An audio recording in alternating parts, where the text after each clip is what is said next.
Sir నమస్కారం sir. నమస్తే అండి. సార్ సింగర్ మంగ్లీ ఒక పబ్లిక్‌గా లెటర్ రిలీజ్ చేసింది సార్. అంటే రాజకీయ ముద్ర నాపై వేశారు. దీనివల్ల నాకు అవకాశాలన్నీ కూడా తగ్గిపోయాయని చెప్పేసి ఆమె ఆవేదన అయితే వ్యక్తం చేస్తున్నారు సార్. అంటే టీడీపీ వాళ్ళ ట్రోలింగ్ మనం కొన్ని రోజుల కిందట మనం చూసాము. సో ఆమె లెటర్‌ని మీరు ఏ విధంగా చూస్తారు సార్? అంటే రామ్మోహన్ నాయుడు హ్మ్. అక్కడ అరసవెల్లి ఆలయం తాలూకా జాతరలు, ఆ జాతర సందర్భంగా నిర్వాహకులు ఆవిడతో పాటలు పాడించుకున్నారు అంతవరకే. అవును.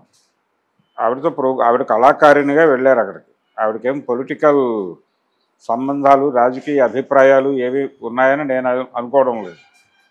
రెండోది ఆవిడ ఏరియా ఆంధ్ర కాదు. ఒకవేళ పొలిటికల్ ఆస్పిరేషన్ ఉన్నప్పటికీ ఆవిడ లొకేషన్ అది కాదు.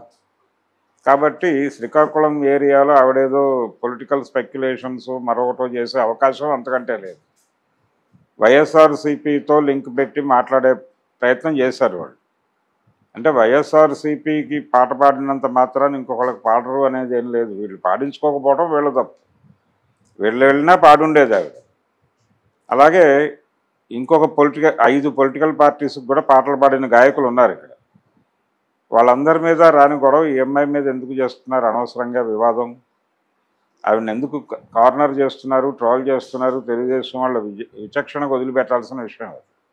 అది కరెక్ట్ కాదు. అలా టార్గెట్ చేసి ట్రోల్ చేయటం అనేది గతంలో కూడా చాలామంది గాయకులు అనేక పద్ధతుల్లో పాడేవాళ్ళు. వేరు పార్టీలుగా పాడిన వాళ్ళు చాలామంది ఉన్నారు. మొన్న బీఆర్ఎస్కి, కాంగ్రెస్కి అందరికీ పాడిన గాయకులు అందరూ ఆ పార్టీ అభిప్రాయాలు నచ్చి పాడుతున్నారు.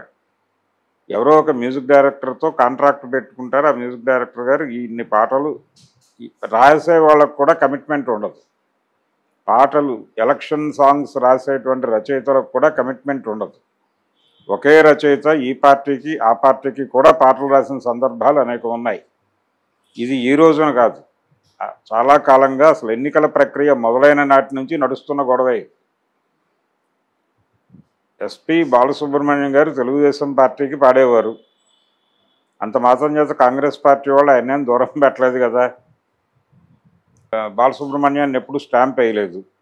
కాకపోతే కృష్ణ గారు బాలసుబ్రహ్మణ్యానికి మధ్య వచ్చినటువంటి వివాదం, ఆయన రాజ్ సీతారాంతో పాడించుకోవటానికి పొలిటికల్ రీజన్ కూడా ఉందా అనే ఒక స్పెక్యులేటివ్ స్టోరీ వచ్చింది. కానీ అది కాదు విషయం. అది ఆర్థిక లావాదేవీ.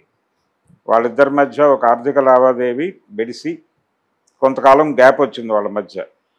అంతే తప్ప అందులో కూడా రాజకీయం లేదు. ఆయన కాంగ్రెస్ పార్టీ వాడు, ఈయన తెలుగుదేశానికి పాటలు పాడుతున్నాడని ఆయనకు అవకాశాలు ఇవ్వడం మానేశాడు కృష్ణ అని అనేవాళ్ళు. కానీ అది వాస్తవం కాదు. అలా జరగలేదు. అలా ఎప్పుడు ఎవరి విషయంలోనూ జరగలేదు. కానీ మంగ్లీ విషయంలో ఎందుకు చేస్తున్నారు అనేది ప్రశ్న. రెండోది, ఆవిడ ఏరియా కాని ప్రాంతంలో ఆవిడని ఎందుకు టార్గెట్ చేస్తున్నారు? ఆవిడ చాలా స్పష్టంగా శ్రీకాకుళంలో వచ్చే జన్మంటూ ఉంటే ఇక్కడ పుట్టాలనుకుంటున్నాను అంది ఆవిడ. దానికి ఒక చారిత్రక నేపథ్యం కూడా ఉండొచ్చు. ఆవిడ అన్కాన్షియస్గా మాట్లాడి ఉండొచ్చు. కానీ తెలంగాణ తర్వాత తెలుగు ప్రాంతాలలో సాయుధ రైతాంగ పోరాటం అనేది తెలంగాణలో ముగిసిన తర్వాత తిరిగి ప్రారంభమైంది శ్రీకాకుళంలోనే. అదొక లింక్ ఉంది ఆవిడ స్టేట్మెంట్లో. ఆవిడ ఆ కాన్షియస్లో మాట్లాడిందని నేను అనుకోను. కానీ అది తెలిసిన వాళ్ళకి ఆ లింక్ అర్థమవుతుంది. అలా తెలంగాణకు చెందిన నేను మళ్ళీ జన్మంటూ ఉంటే శ్రీకాకుళంలో పుడతాను అనటంలో ఒక చారిత్రక నేపథ్యం ఉంది. ఇలా ఆవిడ ఎక్కడ ఎవరిని రెడిక్యూల్ చేస్తూ మాట్లాడలేదు. చాలా పద్ధతిగా గౌరవప్రదంగానే మాట్లాడింది. అక్కడ మాట్లాడిన సందర్భంలోనూ అలాగే వ్యవహరించింది ఆవిడ. పాడే విషయంలోనూ వాళ్ళనేమి వీళ్ళ అప్రోచ్ అయితే ఆవిడ అక్కడికి వచ్చారు. కానీ ఆవిడంతటా ఆవిడ వచ్చి అక్కడేమి నాతో ప్రోగ్రామ్ చేయమని ఆవిడేమీ అడగలేదు కదా. నిర్వాహకులు వెళ్ళి అడిగితే వచ్చింది ఆవిడ. ఎందుకు గొడవ చేస్తున్నారు, ఎందుకు ట్రోల్ చేస్తున్నారో వాళ్ళకి తెలియాలి. ఇవి చేయటం ద్వారా అనవసరమైనటువంటి ఇబ్బందులు కొని తెచ్చుకుంటారు. ఇప్పుడు పృథ్వీ విషయంలో వైఎస్ఆర్సీపీ చేసింది కూడా అదే. పృథ్వీని టార్గెట్ చేస్తూ పృథ్వీ ఇలా మాట్లాడటం సరైన పద్ధతి కాదు, మా ఓట్ బ్యాంక్ ఎంత ఉంది, మా ప్రేక్షకులు అందరూ కూడా ఈ సినిమాని చూడరు, మేము అలా ఆర్గనైజ్ చేయగలం అని చెప్పి పృథ్వీ సారీ చెప్పకపోతే అతను నటించిన ప్రతి సినిమాకి వ్యతిరేకంగా మేము ప్రచారం చేస్తాం అని ఒక స్పోక్స్ పర్సన్ వచ్చి మీడియా ముందు మాట్లాడితే అయిపోయేదానికి ఎందుకు ట్రోల్ చేయాలి? సినిమాని బ్యాడ్ చేయటం ఎందుకు? లైలాని ఆ సినిమాలో కంటెంట్ లేదు, అది ఫ్లాప్ అయింది, అది వేరే గొడవ. ఒకవేళ కంటెంట్ ఉంటే ఈ ప్రచారానికి అది కనెక్ట్ అయ్యి పెద్ద హిట్ అయి ఉండేది కదా వీళ్ళు చేసిన పబ్లిసిటీకి. గతంలో బ్రో విషయంలోనూ జరిగింది అదే వైసీపీ నుంచి. ఆయన రోజుకు ఒక ప్రెస్ మీట్ పెట్టి మాట్లాడేవాడు అనవసరంగా. ఆ సినిమాకి ఏదో ప్లస్ అవుతుందేమో అనే తాపత్రయంతో మాట్లాడుతున్నాడు ఇతను అనిపించే లెవెల్లో మాట్లాడాడు. అలా ఇప్పుడు మంగ్లీని టార్గెట్ చేయటం, అది పృథ్వీని టార్గెట్ చేయటంలో కొంత అర్థం ఉంది. అతను మాట్లాడాడు, వీళ్ళు టార్గెట్ చేశారు. అయితే అక్కడ అన్వాంటెడ్ వ్యవహారం ఏంటంటే సినిమాని డిస్టర్బ్ చేయాలని ట్రై చేయటం. అంటే బాయ్కాట్ లైలా అనేది ట్రెండ్ చేయటం అనే దగ్గర ఇబ్బందికరంగా తయారైంది వాళ్ళ పరిస్థితి. ఇక్కడ పరిస్థితి అది కాదు. ఇక్కడ ఆవిడ మీ గురించి ఏమీ మాట్లాడలేదు, వ్యతిరేకంగా ఆవిడ ఎప్పుడు ఏ రకమైన ప్రకటనలు చేసిన మనిషి కాదు, పైగా పొలిటికల్ రంగంలో లేదు. ఆవిడ జస్ట్ కళాకారిణిగా వాళ్ళు అప్రోచ్ అయ్యారు, వాళ్ళకి పాటలు పాడారు. మీరు అప్రోచ్ అయితే మీకు పాడేవారు. ఎవరు అప్రోచ్ అయినా, కమ్యూనిస్ట్ పార్టీల వాళ్ళు అప్రోచ్ అయినా ఆవిడ పాడుతుంది. ఆవిడ భక్తి గీతాలు కూడా ఆలపిస్తున్నారు. ఆ భక్తి గీతాలు ఆలపిస్తున్న సందర్భంగా ఈ దేవుడితో ఆవిడకి అఫిలియేషను, ఇంకో దేవుడితో కయ్యము ఉన్నాయని అనుకోలేము. ఎవరు వెళ్ళినా ఆవిడ ఒక కళాకారిణి మాత్రమే. వారి దగ్గరికి ఏ సాహిత్యం పట్టుకెళ్ళినా ఆవిడకి నచ్చితే, అంటే ఆ కంటెంట్లో ఇబ్బందికరమైనటువంటి సాహిత్యం లేకపోతే ఆవిడ పాడుతుంది, అంతవరకే. అనవసరంగా ఎందుకు ఆవిడని టార్గెట్ చేయడం ద్వారా వీళ్ళు బ్యాడ్ అవుతారు. అది బ్యాడ్ కల్చర్. అంటే ట్రోల్ చేస్తాం, ట్రోల్ సైన్యంగా మేము ఉన్నాం కాబట్టి రోజుకో కంటెంట్ వెతికి మేము దాడి చేస్తాం అంటే కనుక ఈ విషయం ప్రజలకు అర్థమైపోతూనే ఉంటుంది. ఇప్పుడు ఆవిడ లెటర్ చాలామందిని ఇన్స్పైర్ చేస్తుంది కదా. ఇలా ఎంఐని టార్గెట్ చేస్తున్నారు అనేది అర్థమైతే వాళ్ళు చేసే ప్రతి ట్రోల్ వెనకాల పరమార్థం ఉంది, వీళ్ళ పరమోద్దేశం ఏదో ఉంది, వీళ్ళ హిడెన్ ఎజెండా ప్రకారం చేస్తున్నారు అని ప్రజలు అనుకుంటారు కదా. అందుకని అది పార్టీ మీద ప్రభావం చూపిస్తుంది, పార్టీ వ్యవహార శైలి మీద ప్రభావం చూపిస్తుంది. గతంలో ఒక కల్చర్ ఉన్నటువంటి పార్టీ అది. కాంగ్రెస్ పార్టీకి అనుకూలంగా ఉండేలాగా రామారావు గారిని టార్గెట్ చేస్తూ అనేక సినిమాలు తీశాడు కృష్ణ గారు.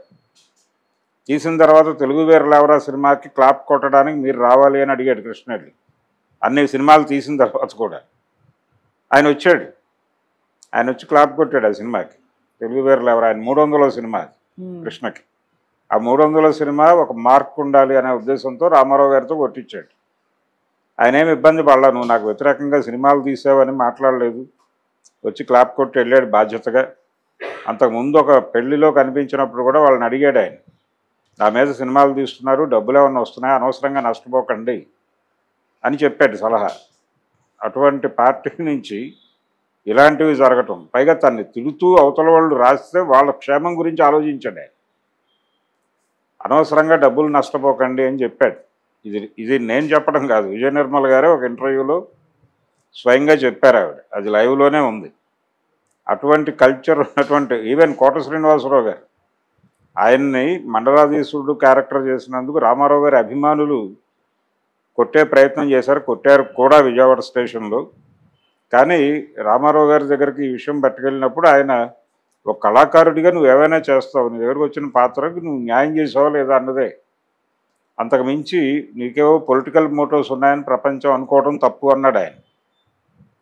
అది కదా, అది ఓపెన్గా కోటగారే చెప్పాడు. అది ఆ వారసత్వంలో వచ్చిన పార్టీ ఇలా తయారవడం దరిద్రం కదా అది. అందుకని తెలుగుదేశం పార్టీ నిజానికి ఏమాత్రం వాళ్ళకి సెన్స్ ఉన్నా సారీ చెప్పాలి అమ్మాయికి. ఆ లెటర్ రాసినందుకు ఇలాంటి ట్రోల్స్ మా వైపు నుంచి జరిగి ఉంటే సారీ అని చెప్పాలి.